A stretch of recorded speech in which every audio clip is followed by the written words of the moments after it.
Bismillahirrahmanirrahim. Assalamualaikum warahmatullahi wabarakatuh. Jumpa kembali teman-teman mahasiswa Universitas Indah Prasta dimanapun Anda berada bersama saya Muhammad Hetami selaku dosen mata pelajaran atau mata perkuliahan Kewarganegaraan. Baik teman-teman semua, pada pertemuan kali ini kita akan membahas tentang hak dan kewajiban negara dan warga negara. Oke, yang pertama yang harus kita pahami bersama yaitu tentang apa itu negara, gitu ya. Nah, negara menurut beberapa istilah ya dalam kata atau bahasa asing, ada beberapa. Yang pertama dalam bahasa Inggris disebut dengan state, bahasa Jerman dan Belanda Staat, dan Prancis adalah Etat, gitu ya. Sumarsono mengatakan bahwasanya negara adalah suatu organisasi dari sebuah kelompok manusia secara bersama-sama mendiami sebuah wilayah tertentu dan mengakui adanya suatu pemerintahan yang mengurus tata tertib dalam negara tersebut. Gitu ya. Jadi disebut negara kalau ada manusia di dalamnya. Ya, yang dimana mereka berkelompok gitu ya, mendiami sebuah wilayah, ya, membuat sebuah pemerintahan dan aturan di dalamnya gitu ya. Nah, itu disebut dengan negara, teman-teman. Ya. Nah, negara sebagai sebuah organisasi kekuasaan tertinggi ya dalam kelompok tadi, ya, tentu ini adalah sebuah negara yang sah dan yang wajib untuk ditaati oleh masyarakat atau manusia yang berkelompok tadi, ya, yang kita kenal dengan istilah rakyat. Maka negara memiliki sifat-sifatnya, ya. Yang pertama, negara memiliki sifat memaksa. Kedua, negara punya sifat monopoli dan sifat yang mencakup semuanya. Seperti itu. Nah, jika kita lihat teman-teman gitu ya, negara dalam perspektif eh, memaksa gitu ya. Seperti contoh ada yang namanya kita kenal dengan proyek strategis nasional atau kita kenal dengan PSN di berbagai macam sektor. Tentu PSN ini adalah proyek yang menjadi prioritas bagi negara, ya. Nah, maka daripada itu negara memiliki sifat memaksanya kayak begitu, ya. Yang dimana arti dari memaksa tersebut adalah untuk menyelenggarakan ketertiban dengan menggunakan kekerasan fisik secara legal. Ya, jadi artinya negara bisa menggunakan eh, alatnya gitu ya, berupa eh, apa eh, keamanannya untuk menertibkan ya sekelompok masyarakat yang dirasa mengganggu proyek strategis nasional seperti itu, ya. Nah, itu negara dalam perspektif memaksa. Jadi boleh negara memaksa kayak begitu. Ya, walaupun nanti mungkin perdebatannya akan apakah ini melanggar HAM atau tidak gitu ya. Dan seterusnya gitu ya. Bagaimana ganti rugi? Ya, tentu ketika negara punya proyek besar yang apa namanya?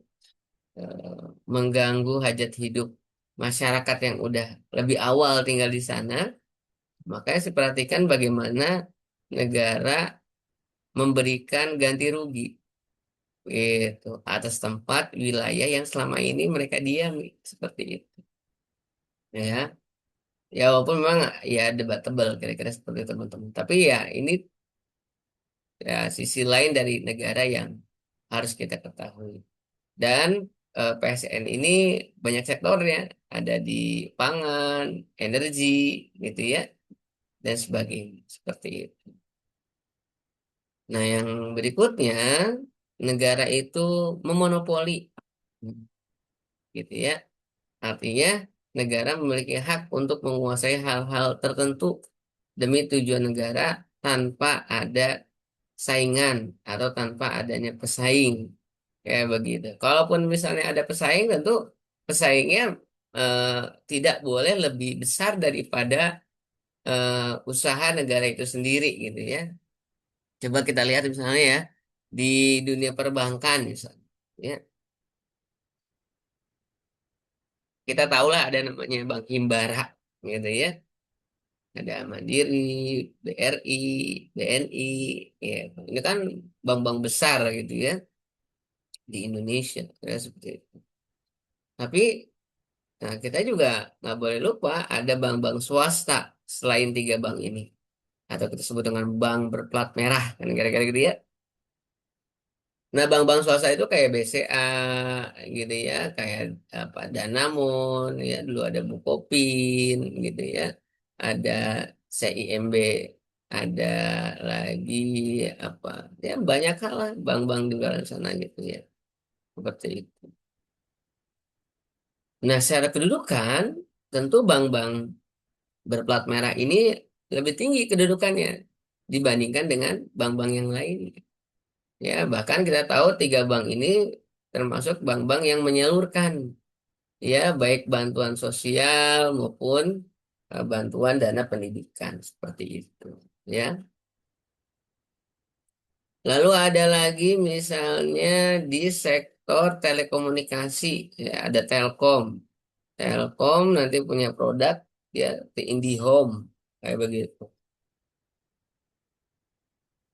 Nah, jangan salah dalam telekomunikasi banyak juga kompetitornya ya, misalnya di provider Telkom ada Telkomsel. Nanti swastanya ada apa? Ada Indosat, ada Axiata, ya, Excel, terus lagi M3 gitu ya, ada lagi Smartfren, ya semua seseolah melakukan apa ya, melakukan usaha yang sehat dalam artian satu dengan yang lain saling berkompetisi gitu ya dalam sektor bisnis gitu ya. Namun pada kenyataannya teman-teman, ya Telkom dalam hal ini baik Telkomselnya ya, kalau di internet dia punya IndiHome, yang lain ada Bisnet, ada MyRepublik gitu ya, dan yang lain ya. Nah, mereka tidak lebih kuat daripada Telkom. Ya begitu. Ya. Nah, begitupun perusahaan listrik ada PLN, ya perusahaan apa bahan bakar ada Pertamina. Pertamina ada nggak kompetitornya? Ada Shell, ada Vivo, ada BP, kira-kira begitu gitu ya. Nah, namun semua itu tidak lebih besar daripada Pertamina, teman-teman. Begitu. Sebagai perusahaan milik milik negara seperti itu. Nah, cuman kan ya pertanyaan yang membesar bagi kita ya, pertanyaan besar dalam diri kita tuh, kita beli listrik cash, nggak ngutang. Kita beli bensin cash, nggak ngutang. Kita beli paket juga nggak ngutang. Ya, pertanyaannya apakah tiga perusahaan besar ini senantiasa profit ya di setiap tahunnya? Sedangkan kita bayar semua dengan cash. Begitu. Ya, nggak hutang-hutang. Bahkan kalau listrik, kalau kita nunggak dicabut listriknya, kan begitu ya. Berarti kita nggak boleh ngutang. Sekarang pertanyaan apakah tiga perusahaan ini laba ya tiap tahunnya? Nah, silakan teman-teman cek sendiri ya laporannya seperti apa. Nah, lalu yang berikutnya ada unsur-unsur negara, gitu ya. Unsur negara ini ada empat. Pertama rakyat, dua wilayah, tiga pemerintahan, empat pengakuan dari negara lain, gitu ya. Jadi yang pertama rakyat, ya. Tidaklah disebut sebuah negara jika tidak ada rakyatnya, tidak ada yang dipimpinnya. Nah, begitu, ya. Maka rakyat ini disebut dengan sekumpulan manusia yang dipersatukan. oleh rasa persamaan dan bersama-sama. Kalau nggak bahasa kita rasa nasionalisme, ya begitu. Ya, harus ada rakyatnya. Kedua ada wilayahnya, gitu ya. Nah, adapun unsur wilayah ini terbagi menjadi tiga, unsur udara, darat, dan perairan. Ya begitu. Jadi nanti ada batas teritorinya, ya baik udaranya, baik perairan. Laut Indonesia di mana ujungnya? Nah, nanti udara Indonesia ujungnya di mana? Seperti itu, ya. Lalu ada pemerintah, gitu ya. Nah, pemerintah ini adalah alat kelengkapan negara yang bertugas memimpin organisasi negara untuk mencapai tujuan bersama. Jadi, pemerintah itu bertugas. Nah, kalau bertugas berarti ada yang nugasin. Siapa yang nugasin? Ya rakyatnya. Begitu kan, kalau kata Abraham Lincoln kan gitu ya. Demokrasi itu adalah sebuah sistem ya kepemimpinan dari rakyat, oleh rakyat, dan untuk rakyat. Maka pemerintah dalam hal ini mendapat mandatori tugas daripada rakyatnya untuk memimpin negara. Agar apa? Agar tercapai tujuan bersama. Apa tujuan bersama? Ya, adil dan makmur. Seperti itu. Ya, itu tugas daripada pemerintah. Selain pembuat kebijakan, pembuat aturan juga mereka harus menjalankan aturan dan kebijakan itu dengan baik karena ini adalah amanah daripada konstituen atau masyarakatnya yang memilih. Negara begitu. Nah, yang keempat pengakuan negara lain ya unsur ini hanya bersifat menerangkan tentang adanya sebuah negara gitu ya. Jadi ketika ada negara yang memproklamirkan kemerdekaannya maka harus mendapatkan pengakuan gitu ya dari negara-negara yang lainnya seperti itu teman. Nah, yang berikutnya hak negara. Apa di hak negara? Ada tiga hal. Yang pertama, hak negara menciptakan peraturan dan perundang-undangan yang dapat mewujudkan ketertiban keamanan bagi seluruh rakyat. Ya, begitu. Itu kewajiban negara ya. Nah, mengatur, bikin aturan, bukan melanggar aturan ya. Nah, menciptakan peraturan, membuat dan mewujudkan. Nah, gitu ya. Jadi aturan tuh dibuat untuk mewujudkan ketertiban, gitu ya. Bukan aturan dibuat untuk kepentingan segelintir orang, ya. Itu bukan begitu. Nah, itu hak negara. Silakan bikin yang bagus. Begitu ya. Dalam hal ini, kalau pemerintah itu kan ada permen, ya, eh, peraturan menteri, ada kepres, keputusan presiden, DPR apalagi, ya. eh, Lembaga legislasi ya tugasnya bikin aturan, bikin perundang-undangan. Tapi jangan lupa aturan dan perundang-undangan ini semata-mata dibuat untuk ketertiban dan memuliakan rakyat. Tiga, melakukan monopoli terhadap sumber daya. Ia menguasai hajat hidup orang banyak tadi ya. Jadi negara boleh memonopoli sumber daya alam, tapi negara tidak boleh berbisnis dengan rakyat. Ya begitu. Ya, karena memang tanah ini kan diperjuangkan, direbut oleh seluruh rakyat Indonesia, ya dalam praktik ya eh, kemerdekaannya seperti itu. Maka sebesar-besarnya apa yang terkandung di dalam bumi, air, gitu ya. Nah itu semua untuk rakyat, gitu. Jadi silakan ya dimonopoli, dikelola dengan baik, tapi jangan bertransaksi dengan rakyat. Ya negara harus mensejahterakan rakyatnya. Seperti itu. Yang ketiga memaksa setiap warga negara untuk taat pada hukum yang berlaku. Ya makanya ada hukuman bagi mereka-mereka yang melawan hukum. Begitu. Ya itu hak negara memaksa. Tapi jangan lupa negara bukan hanya memaksa rakyat untuk taat pada hukum. Negara juga harus dapat menjadi suri tauladan, ya jadi contoh bahwasanya negara dalam hal ini pemerintah, ya elit-elit politik dan sebagainya, mereka harus jadi suri tauladan gitu. ya bagi rakyatnya. Jangan rakyat disuruh tertib, suruh taat, tapi yang ada di atas sana yang menjadi pucuk-pucuk pimpinan justru malah tidak taat sama sama aturan yang dibuat. Ya. Bahkan kalau perlu, kalau ada rakyat yang melanggar hukum, hukum dengan seadil-adilnya. Tapi kalau ada aparat, gitu ya, ada pemerintah yang melanggar hukum, maka hukumannya harus 2, 3, 4, 5 kali lipat dibanding rakyat. Ya, nah ini baru namanya asas keadilan. Kenapa? Karena tugas mereka bukan hanya membuat, memaksa, tapi mereka juga harus menjalankan aturan yang mereka buat. Kayak begitu.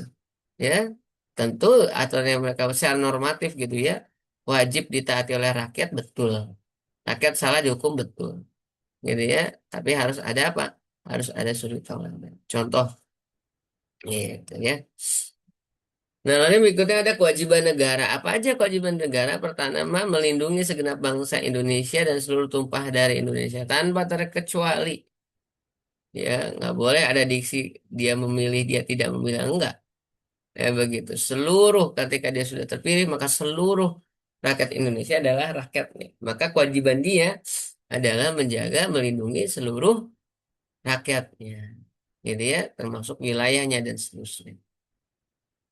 Kedua, memajukan kesejahteraan umum ya, membuka lapangan kerja sebesar-besarnya, bukan hanya lip service ketika kampanye, tapi juga harus terejawantahkan, harus teraplikasi, ya, harus terwujud dalam kehidupan hari-hari. Bener nih, mau buka lapangan kerja, mana lapangan kerjanya? Ada lapangan kerjanya, kasih kesejahteraan bagi rakyatnya, begitu, ya. Utamakan perusahaan-perusahaan yang mengedepankan padat karya ketimbang padat modal. Begitu. Yang ketiga, mencerdaskan kehidupan bangsa, gitu ya. Memberikan pendidikan yang gratis, yang baik, baik secara kurikulum, baik secara tim pengajar atau pendidik, ya. Jadi bukan hanya perkara makan, makan bergizi bikin orang cerdas, sama aja. Orang makan gizi, makan makanan bergizi, tapi nggak belajar, sama aja bohong. Ya begitu. Apalagi kalau ada orang udah makan makanannya yang nggak bergizi, belajarnya nggak berkualitas, makin-makin gitu. Sedangkan tugas negara concern gitu ya untuk mencerdaskan kedua bangsa. Kasih dong anggaran pendidikan yang sebesar-besar, yang seluas-luasnya gitu. Belajar kita dari Jepang, nggak usah malu. Belajar kita dari Malaysia, betapa mereka menjadi negara maju karena memperhatikan pendidikan mereka. Apalagi negara-negara yang maju ya seperti Finlandia, ya, Jerman dan sebagainya. Itu nggak perlu dibahas ya. Itu sudah sangat luar biasa. Kayak begitu. Negara sangat memperhatikan kecerdasan bangsanya.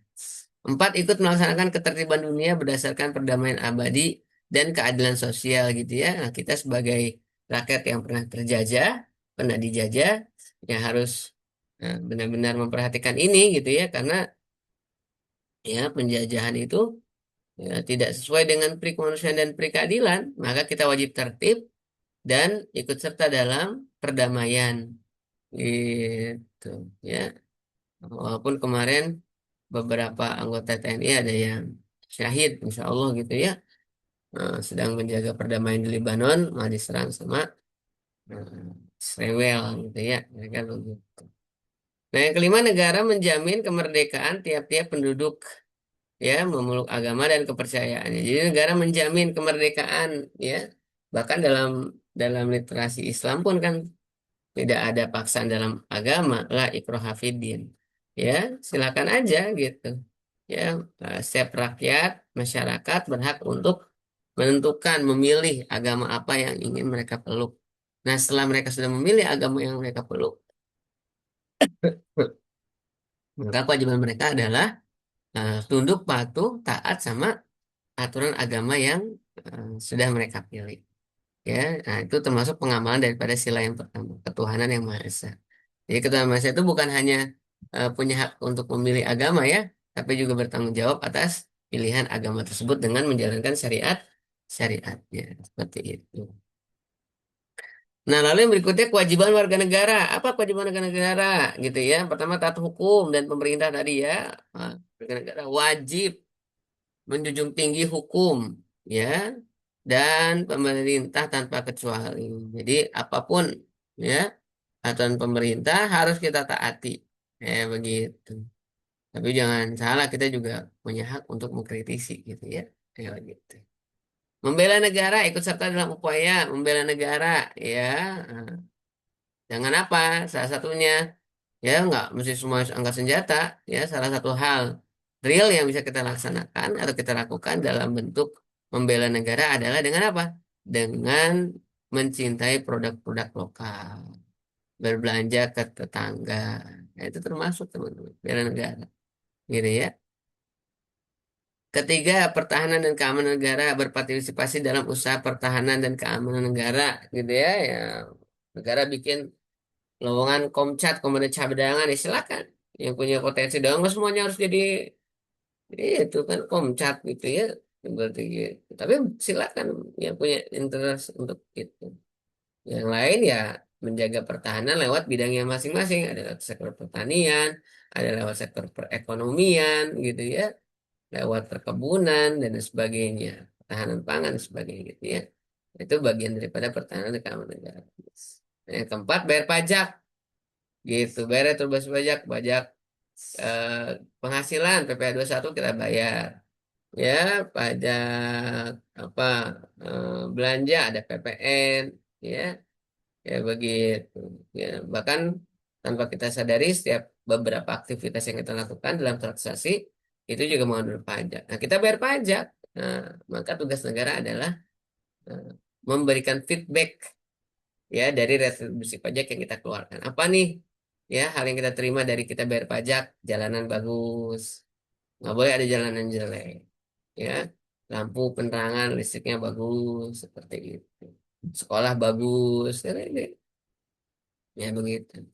Jadi kita wajib bayar pajak, pajak motor, ya kita bayar. Ada yang tahun sekali gitu ya, ada yang 5 tahun sekali dan sebagainya. Menghormati hak asasi manusia, gitu ya, yaitu menghormati hak orang lain dalam hal kehidupan berbangsa dan bernegara, ya, sebagai sebuah bagian daripada tatanan kenegaraan. Nah, kita harus menghormati hak orang lain, gitu ya. Mengikuti pendidikan dasar, wajib mengikuti pendidikan dasar yang dibiayai oleh pemerintah. Nah, wajib belajar, ya, 9 tahun, wajib belajar 12 tahun sampai SMA. Ya, bukan cuma SPP-nya yang gratis, gitu ya. Tapi juga apa? Nah, kitanya harus sungguh-sungguh dalam belajar, ya begitu. Sambil nanti pemerintah memperbaiki aksesnya, ya, accessibility-nya, apalagi sarana dan prasarananya kayak begitu. Ya, jadi kita sebagai warga negara wajib belajar, ya, karena ada amanah daripada konstitusi kita. Yang terakhir, yang ketujuh, tunduk pada pembatasan undang-undang, yaitu mematuhi pembatasan yang telah ditetapkan oleh undang-undang. Jadi apa yang sudah tertuang dalam undang-undang wajib untuk kita taati dan kita ikuti. Hak warga negara. Warga negara punya hak memiliki kedudukan yang sama dalam hukum dan dalam pemerintahan. Artinya di mata hukum masyarakat Indonesia memiliki kesamaan, ya, equality before the law gitu ya, ada kesamaan dalam hukum, ya, begitu juga sama dalam kehidupan hari-hari. Kan yang bedain cuma jabatan aja, kan jabatan juga itu amanah dari rakyat gitu ya, artinya nggak ada bedanya antara kita dengan pejabat, sama kayak begitu, ya. Nah, terlepas mungkin ada hal-hal yang urgent yang memang itu menjadi privilege bagi pemerintahan, ya silakan aja. Ya begitu. Misalnya pemerintah boleh pakai strobo, ya silakan. Kalau memang itu hal yang urgent, ya begitu. Kalau bukan hal urgent, kalau jalan-jalan ya nggak usah lah. Ya begitu. Ya, kita belajar coba dari Sultan Hamengkubuwono X gitu ya. Bagaimana luar biasa ya, humble-nya gitu ya, low profile-nya. Di jalan lampu merah ya lampu merah berhenti. Ya begitu. Kalau apa? Kalau memang tidak terburu-buru.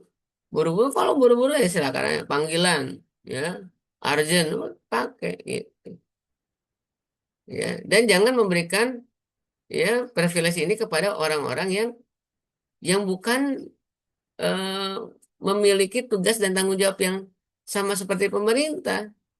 Ya begitu. Orang mau jalan-jalan, orang mau nikahan, nggak usah pakai begituan. Gitu. Sadar diri aja gitu. Kalau ada acara ya datang lebih lebih awal gitu. Gitu. Jangan mengganggu karena apa? Karena ketika udah di jalan semua orang punya hak yang sama. Ya macet-macet bareng-bareng, lancar lah ya lancar bareng-bareng. Kayak begitu. Ya itu hak negara, hak warga negara, gitu ya. Setiap warga negara berhak memperoleh pendidikan dan pengajaran belajar tadi, ya. Hak pinter, ya. Bukan wajib bodoh, hak pinter. Ya begitu, ya. Makanya negara harus concern gitu ya. Jangan sampai pendidikan itu di nomor dua kan. Guru-guru digaji bercanda, guru-guru gaji ratusan ribu, ya. Di mana apresiasi negara terhadap para guru yang sudah kerja keras banting tulang, ya, untuk mewujudkan ya, cita-cita konstitusi, gitu ya, mewujudkan cita-cita Undang-Undang Dasar 1945, kayak begitu. Kalau negara belum dapat mensejahterakan guru, berarti negara abai, gitu, terhadap eh, peran daripada guru itu sendiri. Yang ketiga, setiap warga negara berhak atas pekerjaan dan penghidupan yang layak. Ya, tadi jangan cuma jadi kampanye aja, kasih dong lapangan kerjanya. Udah kasih lapangan kerja, kasih dong gaji yang layak, begitu. Ya, karena dengan upah atau gaji yang layak, ya masyarakat kita akan menjadi masyarakat yang mandiri. Ya, begitu, tidak lagi di bawah negara. Gitu ya, seperti itu. Yang terakhir, setiap warga negara berhak mendapatkan perlindungan hukum. Ya begitu. Jadi yang harusnya mendapat hak imunitas adalah masyarakat, bukan pejabatnya.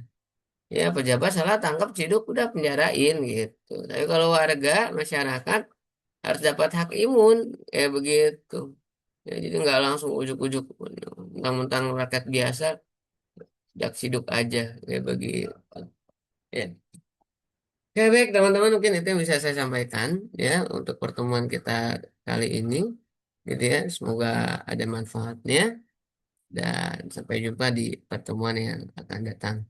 Saya akhiri, kurang lebih mohon maaf. Bila taufiq wal hidayah. Assalamualaikum warahmatullahi wabarakatuh.